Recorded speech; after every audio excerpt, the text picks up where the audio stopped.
Mercury retrograde and Chiron gathering today. Very big news, kids. A red robe astrology for April 15th. So the only triple transit that Mercury is making in this retrograde cycle is a conjunction to Chiron. That's what makes this such a profound healing journey. There's also a direct connection geometrically to where the eclipse was at 19 degrees of Aries and where Mercury and Chiron are meeting up at 18, 19 degrees of Aries. So the eclipse is transforming us, and the retrograde, Mercury retrograde is rewiring us, and it's all about shifting our perception so that we can move powerfully forward.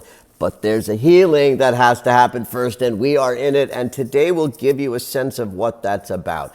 Back on March 20th, when they hit for the first time at the equinox, we might have been introduced to a thought pattern or a perception experience that needed some attention in a healing kind of way. That might be up again today, yesterday, and tomorrow too. So look for things that happened that third week in March that might give you some clues, but also understand this whole cycle, the eclipse lunar cycle and the Mercury retrograde, is transformative and healing. It's a little baffling, and today might bring a little bit of clarity and messages about stuff that's happening and rumbling below the surface of your unconscious. Look for messages and important conversations to have. The moon's in Cancer, which is great for this kind of self-reflection, tender and sort of self-care oriented. Some lovely lunar aspects make it a fairly decent day, especially in the beginning of the day. Sextiles to Jupiter and Uranus means expansion, possibility, a sense of ease with sudden change. A trine from the moon to Neptune means that if we need some help from spirit today,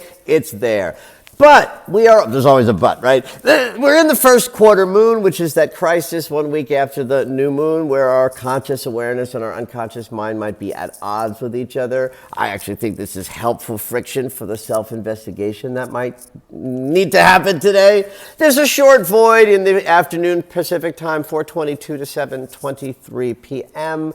Be a little more restful and restorative, just because that's what a void wants. And at 7:23 p.m. Pacific time, the moon moves into Leo, bringing some fire and passion to the atmosphere. But there's a sesquisquare to Saturn, which is frustration, and an opposition from the moon to Pluto, which is a power struggle. So the day ends, if you're still awake at those hours, with a little bit of bother. Have at it.